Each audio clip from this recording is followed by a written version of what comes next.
Olá, seja bem-vindo a mais um Universiência, o primeiro programa brasileiro de TV aberta e internet que é produzido por meio de uma colaboração entre universidades e TVs públicas nordestinas. Vem com a gente acompanhar a ciência que é produzida no Nordeste. Nesta edição, pesquisadores explicam o que é a ciência e sua importância para a nossa qualidade de vida. Um olhar sobre a arquitetura moderna na Bahia. E ainda, cientistas estudam a relação do chá da ayahuasca com a redução dos sintomas da depressão.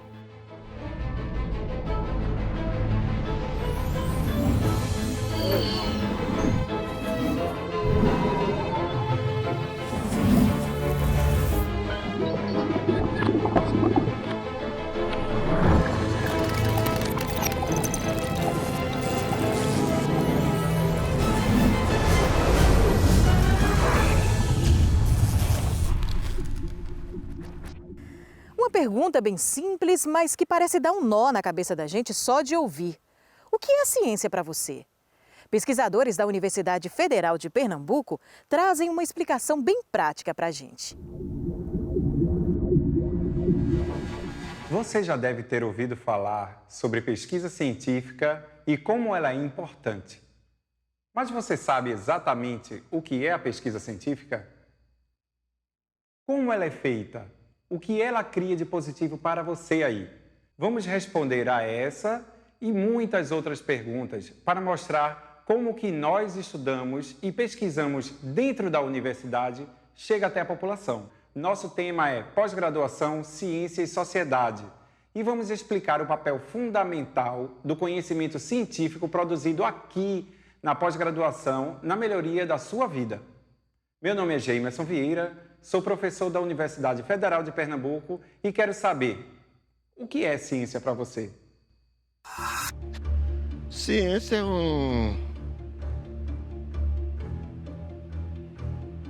Eu tô por fora.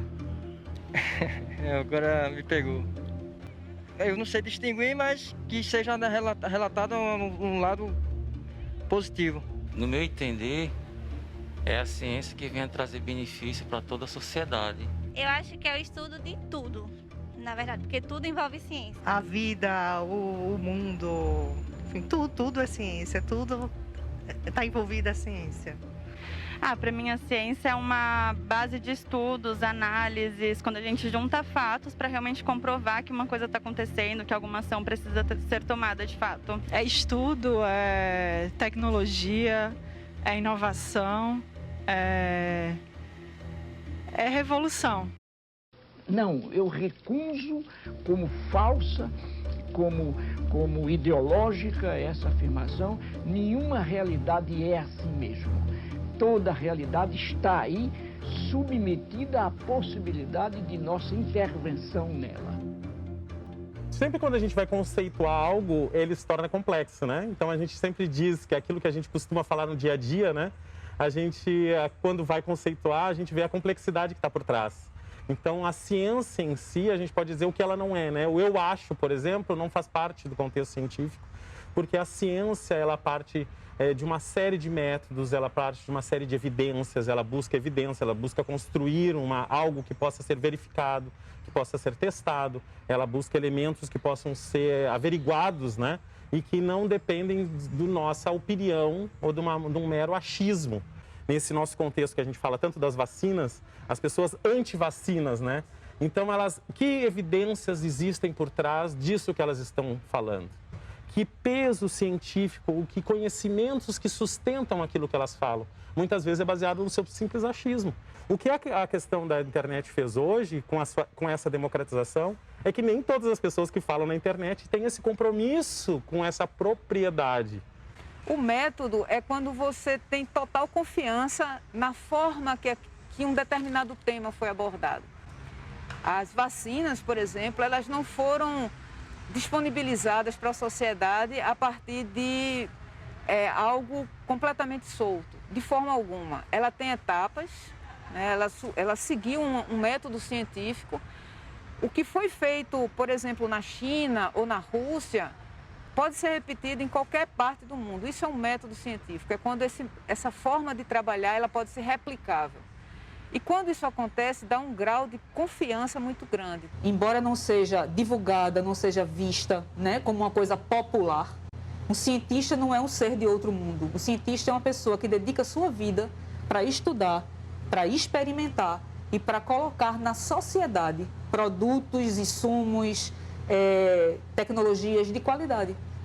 E, infelizmente, a gente percebe que a população não conhece isso, mas a Covid ela trouxe um raciocínio que a população hoje em dia discute variante viral, eficácia de vacina, e é isso que é preciso, aproximar a saúde, a ciência da população, para que as pessoas entendam que qualquer ser humano ele é capaz de ser cientista. Basta ele ter uma pergunta, basta ele se dedicar para responder essa pergunta, experimentar e demonstrar. É isso que a gente faz com nossos alunos na universidade. É assim que as pessoas se formam. Pós-graduação é toda a ação que você faz após a graduação. Então você escolhe um curso para se profissionalizar e você tem algumas possibilidades após esse curso. Isso é fundamental, porque a graduação ela profissionaliza e a pós-graduação ela coloca a ciência, a pesquisa, a inovação, a tecnologia muito perto do que a sociedade espera da gente, como universidade. Nós temos um país que hoje, nesse contexto da pandemia, que não é pós, o pessoal já está dizendo pós, mas não é pós, estamos no contexto da pandemia, nós percebemos o quanto ainda é necessário que a ciência e a política elas possam caminhar juntas, mas não se tornarem adversárias. E nós temos visto isso como? Na própria implantação de políticas públicas de enfrentamento à Covid-19. Então, as pessoas estão ficando em dúvida sobre o que a ciência diz, não é? E do que a política trata. É importante, né, que um país ele cresça, ele se desenvolva a partir do investimento que ele faz na ciência e na tecnologia. É impossível esse crescimento acontecer se não houver o acompanhamento da ciência e tecnologia em todas as áreas. A representação política precisa ter discernimento sobre isso. A Câmara dos Deputados, né, tanto estadual como federal, como o Senado. Por quê? Porque é de lá onde vêm as aprovações e até mesmo a aprovação para a distribuição dos recursos. Cada vez que nós vemos uma redução de recursos no setor que são fundamental, educação, saúde, né, a gente observa que o investimento na pesquisa e tecnológico, ele sofre uma queda, não é, terrível. O que muitas vezes nos torna dependentes de nações que avançam, estão mais alinhadas com o progresso científico, né? E também com o poder político, e elas conseguem avançar. É preciso que as pessoas observem a necessidade que a gente tem de melhorar a nossa pesquisa, de investir em tecnologia e colocar, sim, o pesquisador brasileiro num patamar que ele merece estar. Ele só não conseguiu ainda porque ele não tem suporte de ciência e tecnologia. Temos instituições de respeito como Fiocruz, Butantan, entre outras instituições federais, mas que não têm o suporte necessário para que os cientistas, pesquisadores, professores e, evidentemente, o mais importante, os alunos que estão se formando, tenham subsídios para trabalhar, tenham condições de se formar e ser, no momento deles, líderes de pesquisa de outras situações. E aí sim a gente consegue crescer. Afinal de contas, a gente tem que, entre aspas, aí, honrar o que diz a bandeira nacional, já que a gente está falando para pessoas que honram, né, o Brasil e que gostam do nacionalismo. A ordem tem que ter progresso. Daqui a pouco a Univerciência volta trazendo um olhar especial sobre a arquitetura moderna na Bahia. Fique com a gente.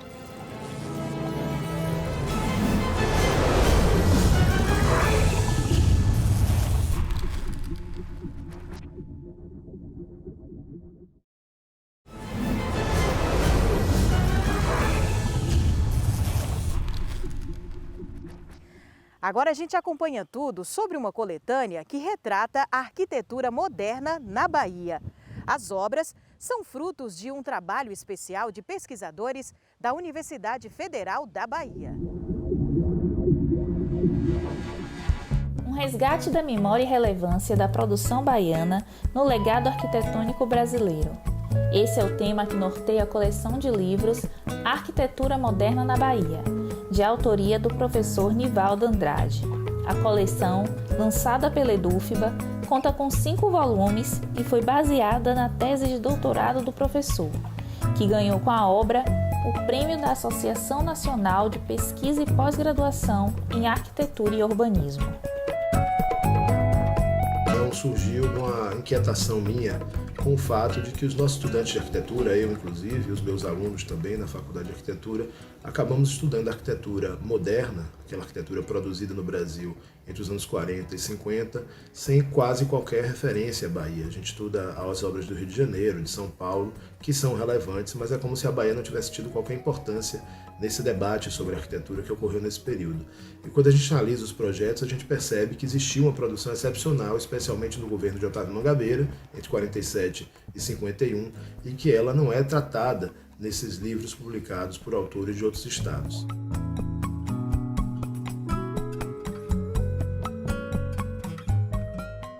O volume 1 da coleção, ele analisa justamente a historiografia da arquitetura moderna no Brasil para tentar identificar essa lacuna sobre a arquitetura produzida na Bahia. E aí destaca-se a figura de Diógenes Rebouças como um arquiteto muito importante na produção local, com obras muito relevantes, mas que por não ter a preocupação em publicar essas obras, acabou sendo um pouco esquecido dentro da historiografia da arquitetura brasileira. O volume 2 trata do EPUX, que foi o escritório do Plano de Urbanismo da cidade de Salvador, através de uma assinatura de um contrato entre Mário Leal Ferreira, o engenheiro, e a Prefeitura de Salvador, entre 42 e 43, e que a partir de 47, com a morte de Mário Leal, passa a ser coordenado por Diógenes Rebouças. Ele vai se transformar, para além de ser a instância de planejamento urbano da cidade, do primeiro plano moderno de Salvador, ele vai ser o primeiro escritório de projetos de arquitetura da cidade, realizando projetos importantíssimos. Esse volume 2 ele analisa um pouco esse panorama da arquitetura na Bahia nesse período, o curso de arquitetura da Escola de Belas Artes, a integração com as artes plásticas, que é um destaque importante. A maior parte das obras do período incorporavam obras de arte de artistas da vanguarda moderna, como Caribé, Mário Cravo, Carlos Bastos, General Augusto, Genário e outros.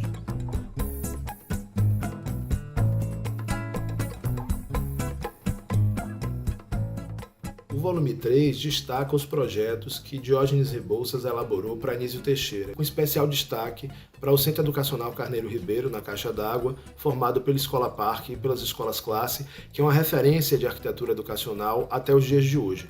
Diversos projetos importantes foram elaborados no Brasil inteiro, desde os anos 50, quando esse projeto é finalizado, até hoje inspirados na Escola Parque. O volume 4 aborda o projeto do Teatro Castro Alves. A história da construção do Teatro Castro Alves ela é muito interessante, com muitas viradas, muitos acontecimentos, e esse livro resgata um pouco esse processo, inclusive a polêmica que envolveu a mudança do projeto primeiro para o projeto que foi efetivamente executado, que é o que está hoje lá no Campo Grande. O quinto e último volume fala do processo de infraestruturação do turismo no estado da Bahia, com a construção dos primeiros hotéis importantes de porte, e destaca 2 projetos de autoria de Diógenes Rebouças. Um é o Hotel da Bahia, que todo mundo conhece, foi o maior hotel e era o hotel mais importante da cidade de Salvador, no Campo Grande. Projeto de Diógenes Rebouças com Paulo Antunes Ribeiro, foi publicado em revistas estrangeiras, se tornou o salão de recepção da Bahia. O outro é um projeto pouquíssimo conhecido, até porque ficou sem finalização durante muito tempo e hoje está abandonado, mas que é uma obra-prima da arquitetura moderna brasileira, que é o Hotel de Paulo Afonso, na cidade de Paulo Afonso, em cima do cânion do Rio São Francisco.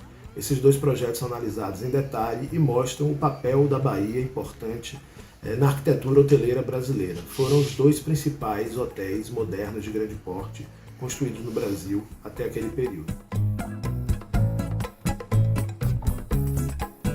Eu acredito que essa é uma coleção que interessa não só aos estudantes de arquitetura e arquitetos, mas também as pessoas interessadas nas artes plásticas, na integração da arquitetura com a educação, por causa da contribuição de Anísio Teixeira, e na própria história da Bahia neste período.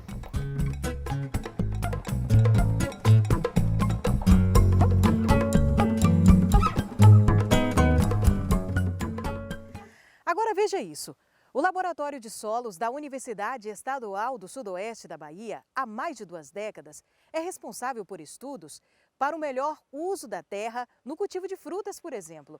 E a parceria entre pesquisadores e agricultores da região Sudoeste e Norte de Minas Gerais resulta em importantes pesquisas. Desde 1995, o Laboratório de Solos da UESB contribui para uma análise técnica dos solos das propriedades rurais da região. O espaço faz exame químico e físico das amostras enviadas e auxilia na produção regional. Tudo começa com o recebimento do material, que é protocolado. Após isso, é feita a secagem e o destorroamento. Esse substrato é passado em uma peneira de 2 milímetros e ensacado. A gente retira uma amostra, um volume de solo aqui já determinado pelo procedimento para análise de 10 centímetros cúbicos de solo, que a gente faz as medições mediante esse utensílio aqui que a gente chama de cachimbo, né? Rotineiramente conhecido como cachimbo. Então, aqui nós temos um volume de 10 centímetros cúbicos, no qual nós vamos retirar esse volume de solo e adicionar nesses LMAIAs acondicionado aqui nesse conjunto que nós chamamos de bateria. Então, nós tiramos uma amostra e colocamos nessa bateria aqui para a determinação de fósforo e colocamos uma outra amostra para a determinação de cálcio, magnésio e alumínio e uma outra amostra com esse mesmo volume para que a gente possa fazer a determinação do pH de solo daquela mesma amostra. Em um dispensador ocorre a adição da solução extratora de fósforo e em outro a solução extratora de cálcio, magnésio e alumínio. Aquela bateria que até então estava lá com a amostra de solo, ela vem aqui para esse equipamento, que é um dispensador dessa solução. Então nós adicionamos aqui 100 ml da solução extratora para fósforo e adicionamos 100 ml da solução extratora para cálcio e magnésio, que é uma solução de cloreto de potássio. Essas baterias elas vão permanecer por um período sob agitação. Então, essa agitação ela vai proporcionar um contato maior da solução extratora com o solo e aí sim poder retirar o elemento que está dissolvido nas partículas do solo e ficar em solução. Após 30 minutos de agitação e 24 horas de descanso, as baterias são levadas para outro dispensador, onde é retirado 25 ml da mistura. O material é colocado em 2 baterias diferentes para a determinação do cálcio, magnésio e alumínio. Bom, a determinação de cálcio, magnésio mais alumínio é justamente para que a gente possa quantificar esses elementos no solo. O procedimento é feito por titulação, né? Então, aquela alíquota que foi anteriormente retirada da bateria anterior, elas são adicionadas em baterias separadas e essa determinação ela é feita por titulometria. Em mais um espaço, outro técnico do laboratório faz a determinação do potássio, do sódio e do fósforo. Agora nós trouxemos uma alíquota daquele extrato para que a gente possa fazer a determinação no fotômetro de chama do potássio e do sódio. E no caso da determinação do fósforo, ele é feito aqui no fotocolorímetro. O laboratório também determina o pH do solo, que é o potencial de hidrogênio. Quanto mais H2, mais índice de acidez o solo tem. Lá naquela sala de preparação, nós tiramos uma amostra de solo para determinação e adicionamos naquelas baterias lá para determinação de fósforo, cálcio, magnésio e potássio. E nós retiramos também um volume de solo em torno de 10 centímetros cúbicos para fazer a determinação do pH em água. Esse recipiente ele vai sofrer também uma agitação, permanecer por um repouso e posteriormente a gente faz a determinação aqui no equipamento chamado pHmetro, que ele vai dar uma estimativa da atividade desse hidrogênio que, quando em atividade alta, ele causa problemas de disponibilidade de nutrientes. Após todo o estudo, o laboratório emite um laudo para que o produtor possa, junto com o técnico da sua propriedade, atuar na melhoria do solo.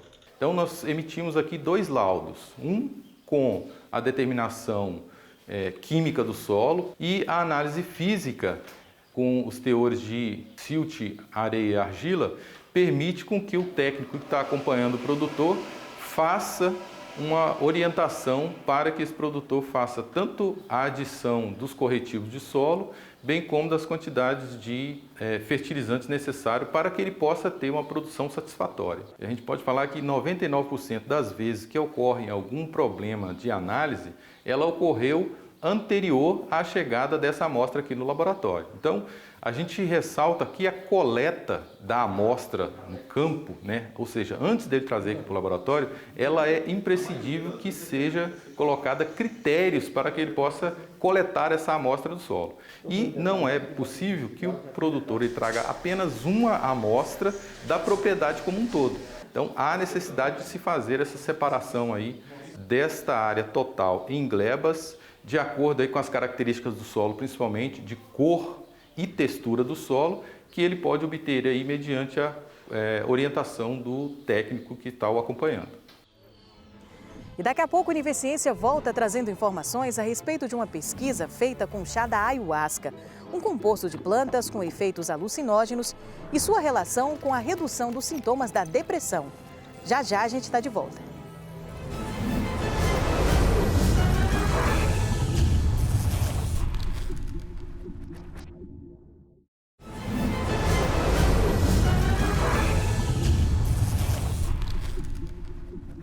Pesquisadores da Universidade Federal do Rio Grande do Norte realizam um estudo com o chá da ayahuasca, um composto de plantas com efeitos alucinógenos, para investigar a sua relação com a redução dos sintomas da depressão.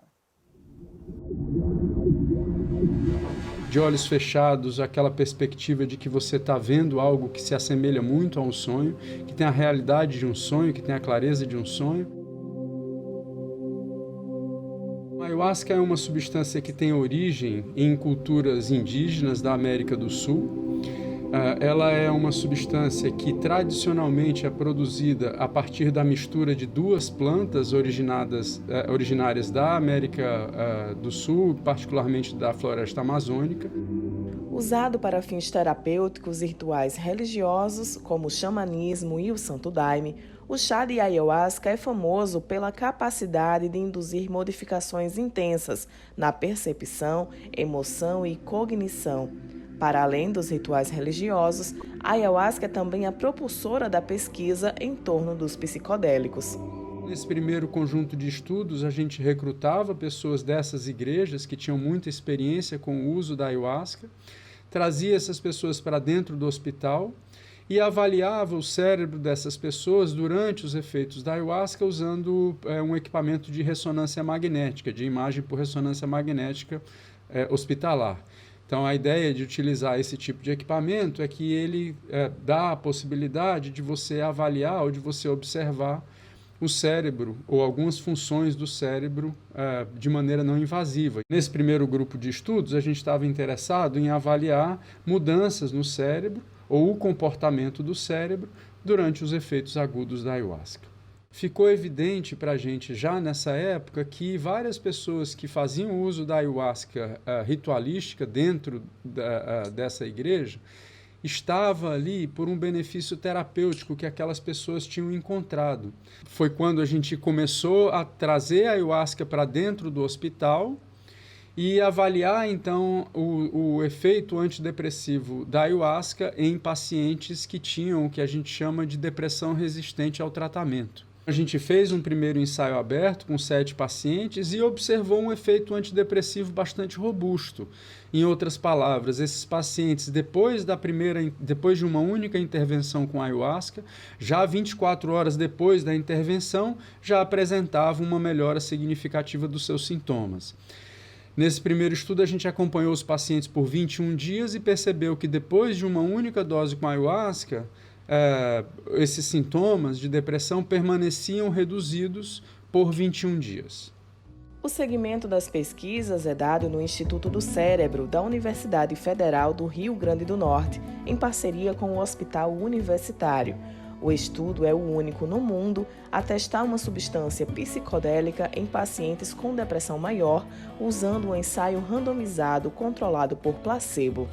Nesse estudo, com 35 pacientes, o que a gente observou foi um efeito significativo antidepressivo da ayahuasca, superior ao efeito antidepressivo significativo que a gente encontrou do placebo. Então, realmente, o efeito placebo em ensaios clínicos para depressão é um efeito que deve ser observado para avaliar os efeitos antidepressivos da medicação que você está interessado em avaliar. A gente observou que pacientes que fizeram uso da ayahuasca também reduziram marcadores de inflamação. A gente percebeu que depois do uso da ayahuasca, pacientes reduziram marcadores que estão associados a estresse, como, por exemplo, cortisol. E o que a gente viu foi que os pacientes com depressão também apresentavam mudanças significativas nesses marcadores de neuroplasticidade, levando a crer que a mudança por trás, ou o benefício terapêutico por trás da ayahuasca, é um benefício que carrega vários fatores, então é um benefício que parece ser multifatorial. O Brasil atualmente ocupa o 3º lugar no mundo em pesquisas de qualidade com substâncias psicodélicas. As perspectivas são de alternativas para pacientes com alto grau de resistência a tratamentos convencionais. O grupo de pacientes que a gente tem trabalhado são pacientes que têm 10% de chance de responder a qualquer tratamento disponível que há no mercado.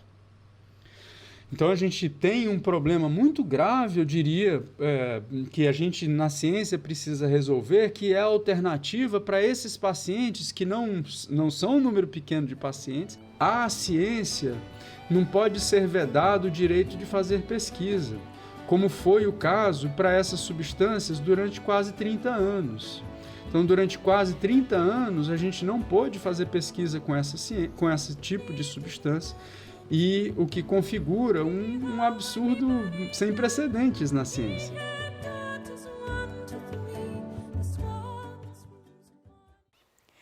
O Univerciência de hoje fica por aqui. Mas no próximo a gente continua trazendo para você as pesquisas do Nordeste. Muito obrigada por sua companhia e a gente se encontra na próxima edição. Até lá!